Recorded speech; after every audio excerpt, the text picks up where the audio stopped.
Sup? Thanks to NordVPN for sponsoring this video. More details at the end.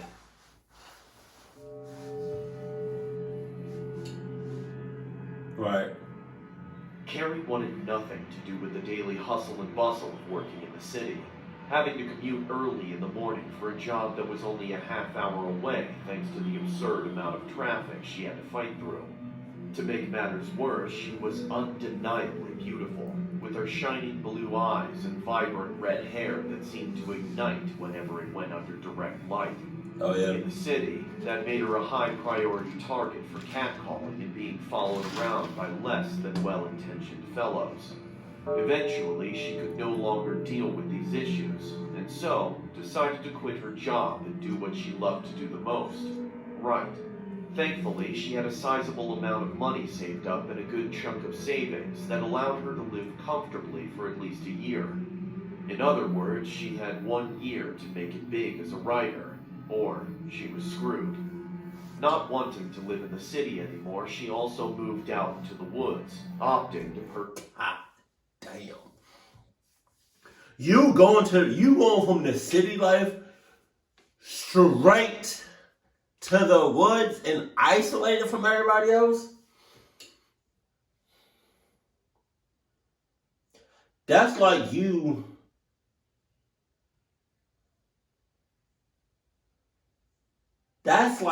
being straight for 40 years and then just deciding, hey, I'm trying some dick. The hell? It was no transition whatsoever. You didn't ease your way into the woods.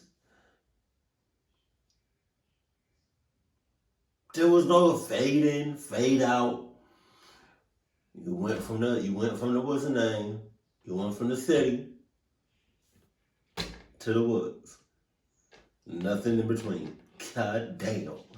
It's a relatively small yet cozy cabin. Her family was understandably upset by this turn of events, but she did not mind their frustrations. What was done, as she told them. The first few weeks out there was a great success for her, at least in her mind. She wrote thousands of words every day for short stories, and even a big novel she had planned. In between her writing binges, she would take walks around her property, soaking in the sweet and natural scents that the outside world had to offer, taking inspiration from the earth around her and the occasional occurrence of a small forest critter that brought her joy. One day, however, when she was on one of her walks and a few miles away from her cabin, she encountered something odd. Beneath one of the pine trails she often frequented was a rather arcane-looking skull that brought her a great... At that point, I would have just said, well, time to go back to that city life. Because you talk the second I laid my eyes on that. Even not my eyeballs, my peripherals. Jesus. ...deal of concern and confusion. She knelt down to inspect it and cocked an eyebrow as she looked it over. Oh, yeah? By all measurements, it looked like a normal skull of a deer, complete with antlers. There were two odd additions to the skull, however.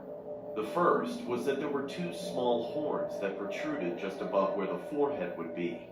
And the second was that just below where its eye sockets were another set of eyes that were about the size of a human's. Oh, no. Hoping that it was just some cruel trick or some artistic creation and some abomination, she decided to pick it up and find out for herself. With her own hands? Upon touching the skull, she instantly felt a deep sensation of dread surge throughout her body, making her feel sick. Carrie backed away from it in a hurry and eyed it frightfully as she stumbled to her feet and jogged all the way back to her cabin, all the while trying to ignore the feeling of being watched as she did so. As soon as she arrived home, she slammed the door behind her and locked it. She then closed her blinds and peeked outside through them to try and see if there was actually someone there, or if her mind was just playing tricks on her. When nothing happened after a few minutes, she slumped down onto her couch and sighed in relief, chalking the situation up to just being isolated from others for an extended period of time. That night, as she was writing, she was interrupted by the loud grunting of a deer. She chuckled, thinking it was just some buck making its way through the area. That's a deer? Her hands froze in fear when a cacophony of grunts piped up one after another. Quickly, she turned off all the lights inside, grabbed a knife from the kitchen, and went to the window praying to God that there was just a herd of deer outside. To her complete and utter dismay, she was wrong. Standing in front of her cabin about 10 yards away stood 3 individuals wearing long black cloaks. Adorning their heads were deer skulls, the same type of deer skull that she had encountered earlier that day. Shit. One by one, they made the same grunting sounds from before. That's why I'm gonna just leave that cluck, that wood.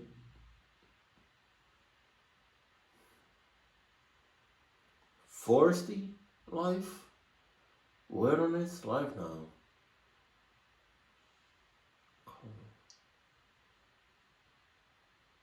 Mate.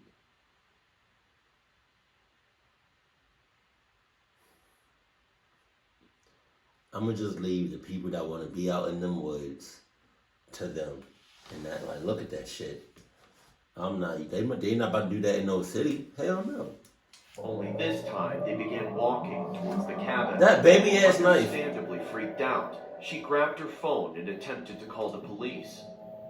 Tears filled her eyes as she saw no service written across the top of her phone. Boo-hoo. In frustration, she threw it on the ground and returned to the window to see that they were nearly at her door now, God damn. their grunts louder than ever. She screamed at them to go away, that she was armed, and to just leave her alone. After her panic-filled rant, she backed away from the window, shakily holding the knife in her hands. Seconds later, she turned into a sobbing mess as the individuals antagonizing her began knocking on her door. Please, just go away! She screamed. The knocking became louder and more insistent as time went by, Damn. until just when she thought she couldn't take it anymore, it stopped. What? She asked aloud, surprised that the threat decided to move along. She untensed her body and leaned up against the wall to compose herself. Without warning, a loud metallic clanging sound was heard, and she saw her doorknob stumble out of the door and onto the wooden floor below. Shit. Slowly, her door creaked open. God damn. In stepped the tallest of the 3 masked individuals. Even with his face obscured, she could see how distorted and disfigured his features were beneath the skull. Stop! Please leave! Don't make me use it! Stop! Please leave! Get the fuck out of here.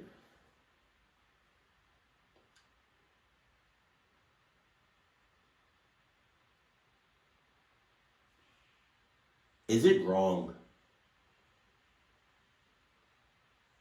that I want to slap her for being a clucky? That's not wrong, right? Granted, yeah, she put herself in that situation. But damn, you gotta know something about living out in the woods. Like, she might do some damage with that baby bitch knife, but like, it's not Carrie shouted as she raised the knife back up and aimed it towards him. He did nothing but stand silently and outstretched his arms as though he were a saint posing for a painting. God damn. In defiance, Carrie screamed and charged toward the man, knife poised to pierce his chest. Quicker than the wind, he swatted her hand to the side and followed up with a power punch to her gut, winding her in the process. Damn. She collapsed limply into his arms, heaving and gasping for air. Chair. She heard him command the other 2 who rushed into the cabin. Taking a chair from her dining table, they set it in the middle of the room, and Carrie was gingerly seated in it. Defenseless and weak, she whispered for them to take whatever they wanted, but to just leave her alone as they proceeded to strap her down with twine. The goddess despises material of goods. Divinity has no such need for such petty items. What she seeks is beauty, and the ability to create beauty. You're a writer, yes? Surely you know what I mean. How do you know I'm a writer? Because the goddess led you to us, my dear. Or maybe the fact that you got hella papers all around your house with words on them. Maybe you got a laptop with the Word document on it. Maybe you got books everywhere. You know what? I don't understand. Carrie muttered as she looked between the three men. Sculptures, paintings, pottery, buildings, books, shrines, all created with the arms of talented individuals. You should feel blessed. Carrie squinted her eyes at him, completely bewildered at the situation. Why are you here? She says you have lovely arms, Carrie. What? Excuse me? Tears returned to her eyes as her stomach sank. So much potential not yet used. This is what she desires, and you have exactly that. He walked behind Carrie and placed his hands on her shoulders, and her bony fingers ran them up and down her arms. You know what that looks like? You know that me? I'm gonna see if I can try to put it in the video. You know that meme on either TikTok or Instagram, where they be like, hey, like it'd be like a demon or whatever come up behind you, put the hands on the shoulders, hey. Hey now. Slow down, all right?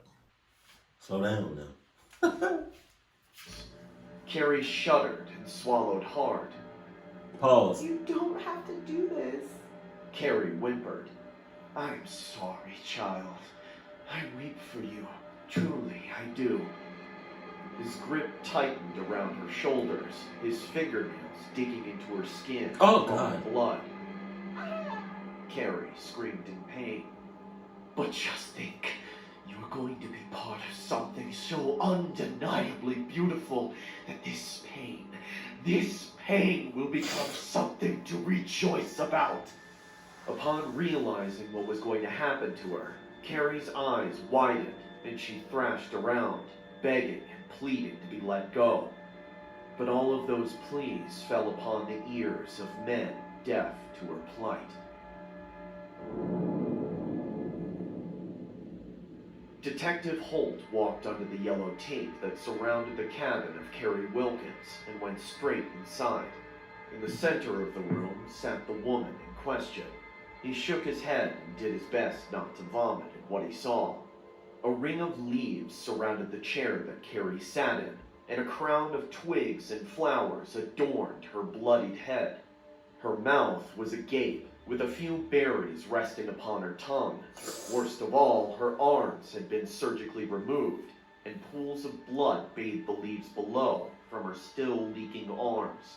Holt exited the cabin, loosened the tie to his suit in frustration, and scratched his rugged gray beard. As he contemplated where to go from that disturbing sight, he was approached by an officer. Detective Holt, as I'm sure you're aware, the victim was found early this morning due to her parents making a surprise visit and found her in that state.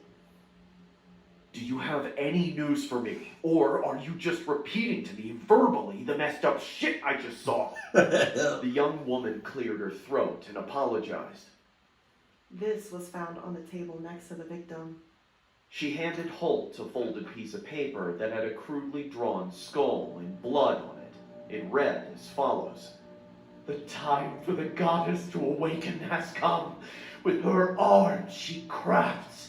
But what use are arms without eyes, which wish to see her own creations? Cultists. Holt grunted as he peered back inside the mutilated woman. What do we do, sir? Drink. It's gonna be a long day.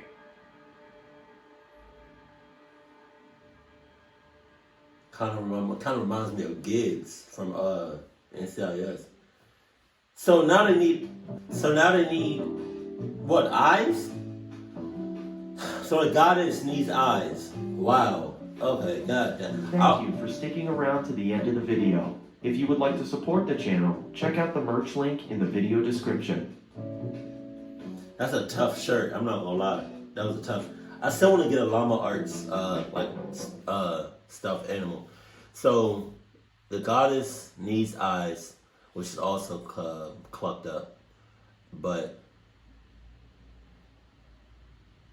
see, all of this could have just been avoided if she didn't touch the goddamn thing, like the skull, or most importantly, if she didn't even go out in the wilderness in the first place. Oh my God. She could have stayed.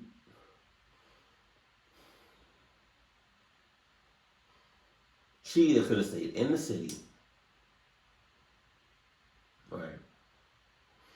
Or she could have stayed like a couple of minutes away from the city. Not miles and miles and miles and miles and miles away. Just to be isolated. God damn.